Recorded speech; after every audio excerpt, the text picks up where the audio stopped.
जहाज सब up to date हवा दरकार तो जमती ही गला आपन सोला सेफ्टी आइटम हवा दरकार जमती मु कहले आपन एमएलसी तापर थर्ड आछे मार्पल मार्पल कोन ना कोनोसी कचरा शिप रु बाहर बाहर के फोपाडी परिबेनी पानी भीतर किछि भी पके परने आपन सी बीच रे जाउछन प्लास्टिक कोन असुविधा अछि आमे सीधा जेल को जिवो आगे कैप्टन चीफ इंजीनियर जिवे आ सबुठ बड़ जिंस हला केवल जदि आपण पानी रे तेल गोटे ड्रॉप पके देले ताले आगे कैप्टन चीफ इंजीनियर टणा हेबे तापरे अन्य जे करिसेन समान टणा हेबे अच्छा तेल गोटे ड्रॉप आपण पके परिबो ना सब रूल हम पे आपण सी बीच रे जाउछथि प्लास्टिक फोपाड़ दे आछथि जरी फोपाड़ दे आछथि खाइला आइसक्रीम ता फोपाड़ दे आसिले मन इच्छा गोटे मन इच्छा पानी रे फोपाड़ आमे फोपाड़ी दियो तापर दिन आगे गोटे आगे तो कैप्टन जीवो जहा भी टणा हबो तापर जे रिस्पांसिबल थिवो से जीवो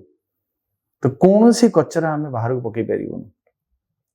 अब हमर जो सीवेज जोटा हमें टॉयलेट वाइस ग्रे वाटर गोटे यूज करूछु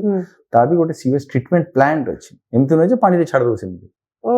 से प्रॉपर ट्रीटमेंट हबो ता परे पानी रे छाड़ा हबो आ गार्बेज हमें आसी शोर रे लैंड करी प्लास्टिक हो कॉकरीज हो आपनकर जे कोन सी यूज प्रोडक्ट्स हो पैकेट्स हो एवरीथिंग शोर को आसीबो शोर रे ताको लैंड करिवो कि आपण तो सदी एते दिन फसितले 36 डेज तार से स्टोरेज तो फुल होनो स्टोरेज फुल है कि तीनटा स्टोरेज फुल है था अच्छा जो जो जगह सब हमर माने खाली माने टैंक थाए जोड़ा में ताको आपण को हिसाब रे बुझियो गेले माने गोटे घर गोटे टैंक पछरे आ गोटे खाली टैंक थाए फॉर प्रोटेक्शन पर्पस सेटा को कफर डैम कह जाय आम भाषा रे तो ता भीतर सब हम थोड़ा पूरी दी था दीटा तीनटा माने ऑलमोस्ट कफर डैम भरी जायतला स्टोरेज जोटा गार्बेज स्टोर रूम सी भरी जायतला किछ उपाय ना हम पके परिउ देखु से असुविधा थाई कि हम पानी रे पके परिउ ना हमें असुविधा अच्छु 36 दिन हेला डेंजर माने मरण को सामना करके ठिया आइछु किंतु हमें पकेयार हम हिम्मत नहीं पानी रे पकेया हिम्मत नहीं ना हिम्मत नहीं कहना सेटा strict regulation may be someone will get arrest और जहाज विल रिटीन आपण जेति कथा भी कहउचंदी माने एटा गोटे बहुत जानिबा कथा जहाज रे सो कोन कोन होउची अच्छा मते आहुरी बहुत किछ छै आ हो जो जते बेले ईरानी स्पीड बोट देखा जाए कि जते बेले हम पार करचंदी सेते बेले देखा जाए कि जदी सेते बेले देखा जीवो कैप्टन किबा ऑफिसर माने कोन प्रिपरेशन नेबे नहीं सेटा आपण युद्ध टाइम कथा बुझे नॉर्मल टाइम रे हमें ट्रैफिक टाइम रे देखा जाए कि युद्ध टाइम रे हमें तो बाहर ही पालु हली पालु जोट जहाज जे ठियाइतु से ठियाइछु हमें ठियाइतु कतार रे मु पाखा पाखी 25 दिन कतार रे एंड हॉर्मोज रु पाखा पाखी 15 किलोमीटर तळु को सेठी हमें ठियालु 3 दिन जेतोळे हमको इंडियन नेवी एस्कॉर्ट करिया प्लान कला हमें सेठी आसी ठियाइछु 3 दिन ता पूर्व रेस्ट सब बाकी सब कतार पोर्ट सामने रे एंकर पकई ठियाइतु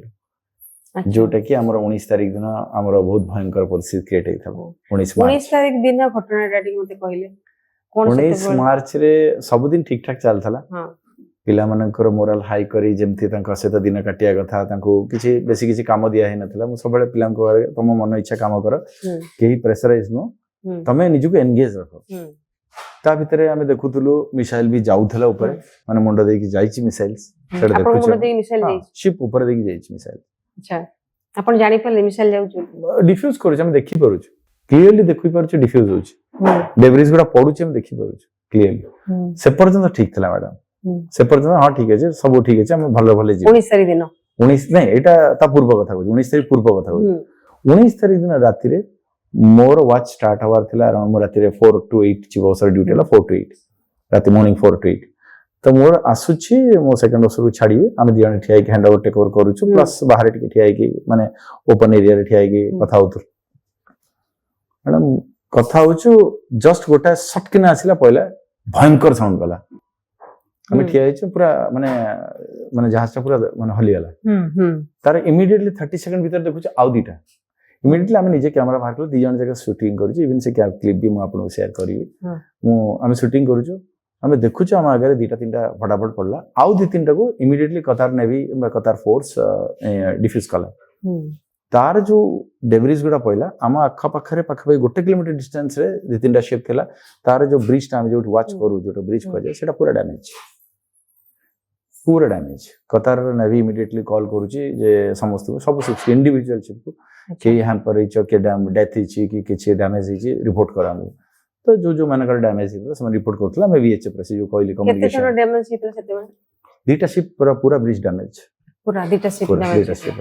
हमठु जस्ट 1 किलोमीटर डिस्टेंस रे जदि भावन्तु मु एलपीजी धरिकी ठिया होइछि 46,000 मेट्रिक टन्स कार्गो जदि से डेब्रिज मो ऊपर गड़थांदा तो अंदाजा भी करि पानता तार सिचुएशन कोन हिथांदा तो କିନ୍ତୁ ଆପଣ ମାନେ ଯେତେବେଳେ ଯାଉଛନ୍ତି ସେତେବେଳେ ତ ଗୋଟେ ସେଇ ଇଏ ରହିବ ନା କେତେବେଳେ ବି ୱାର ହବ କେତେବେଳେ ବି ଯୁଦ୍ଧ ଆସିଯିବ नहीं एमती केबे एक्सपीरियंस हेइ नथला भाबी नथला स्वप्न भाबी नथला एमिति युद्ध हबा एमिति फसिबो इवन जेतो युद्ध स्टार्ट भी हला हम भाबिले हां 2-4 दिन कोन हबा ठीक हे जीवन ତାହେଲେ ଆପଣ ହୋମସ୍ ପାର କରନ୍ତି ସେତେବେଳେ ସେମିତି କିଛି ଆଇନ ନଥାଏ ରୁଲ ରେଗୁଲେସନ ସେମିତି କିଛି ନଥାଏ କିଛି नाही ଏଇ ସମୟରେ ଆପଣ ଆମେ ତ ହୋମସ୍ ପାର କରୁଛୁ ଆମକୁ ଏଇ ନିୟମ ସବୁ ମାନିବାକୁ ପଡିବ ना Normal जस्ट time रे କିଛି normal international water for transiting trading just a normal international water there is no such rule to stop